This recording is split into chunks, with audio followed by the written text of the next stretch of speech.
This episode of Daily 1UPdate is brought to you by the U.S. Air Force.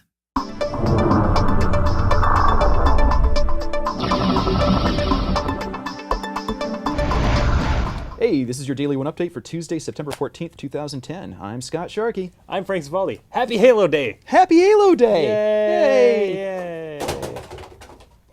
You're so bitter. Right. Top story today, Halo. Actually, yes, Halo Reach is out today. Yep. And we've got a whole bunch of stuff on 1UP. Stuff. Halo things, stuff. We have features. all the Halos. We're giving away 20 copies, at least UGO is giving away yeah. 20 copies of the game. And, Our generous lords and masters. Yes, so go to our homepage. Hit them up. Win you some games. But meanwhile, in other news, Sony has issued a patent recently discovered by a Japanese website for a device that would allow PlayStation 2 games to be played on any PlayStation 3. Holy shit, this sounds familiar. Yeah! That thing that they used to do. So this would be an external device that plugs in what appears to be the USB port that basically has all the components of a PlayStation 2 inside it, Except the for drive. the DVD drive. It has its own decoder, but it doesn't have a drive. Right, in it, so you would put a PlayStation 2 game in your PlayStation 3. It would interact with this little dongle device and play your games. Yeah, so just like that other thing that they used to have in it, except now it's outside. Right. And different from just getting a PS2 for some reason. So this is just a patent. Yeah.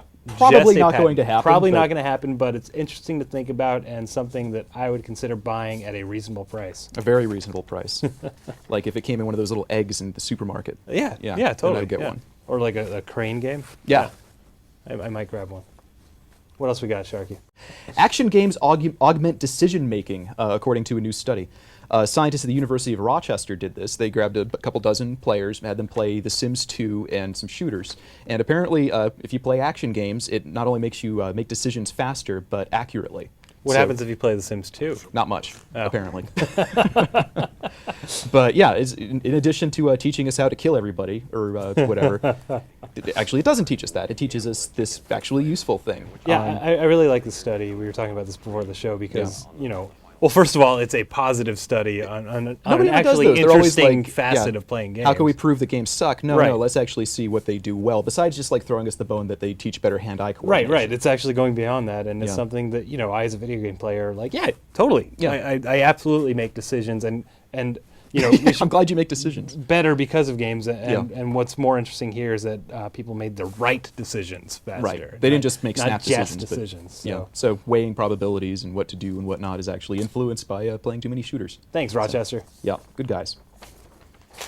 Also, we have, of course, for Halo Day, we have a bunch of articles up, but we also have how to be better at Halo Reach multiplayer, because honestly, we probably all suck at it. It's and, true. You know, I do. a lot of Oh, these- Jesus! Ah!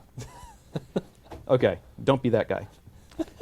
Back to But- teabagging. Some hints like respect the golden triangle of weapons, grenades, and melee, but also how that's been switched up by armor abilities and whatnot.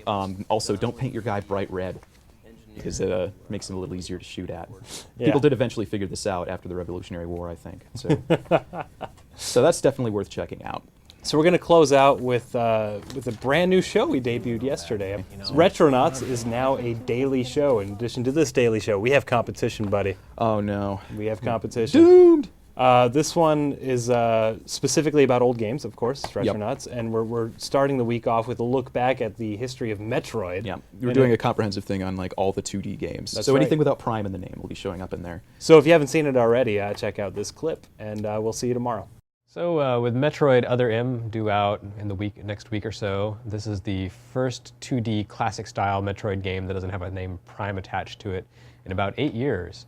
So I thought it would be worth going back through the history of the Metroid series, the games that are direct antecedents to Metroid Other M. The challenge is Metroid. The power is Nintendo. Defend the planet Xephus against The original Metroid was actually kind of a revelation when it came out in 1986. I don't even think I gave a crap about Metroid at first. First Metroid, embarrassing admission to have to make, right over my head. It wasn't until many, many years later that I was actually able to understand the story. I was pretty much only used to platformers at the time anyway. Super Mario Brothers had come out to say, hey look, it's possible to play an action game and move from left to right. And then Metroid came and said, oh yeah, you can move from left to right, but you can also move from right to left, and you can go up and down, and you can backtrack, and you can find invisible wall spots to bomb. Wow, this is a really fun game where I'm running around and killing things in a different way than what I was used to for most Nintendo games. But anyway, I did enjoy, the exploration for sure, just the freeform stuff. And I think the big reveal at the end of the game was interesting, but also, well, maybe it's just a surfer dude who looks great in a bikini. That was another one of those things that seemed like a rumor, but then you could actually, if you were good enough, you could pull it off. Turns out she's a pretty tough chick, because that bikini was just as tough with dealing with lava as the big heavy suit of armor.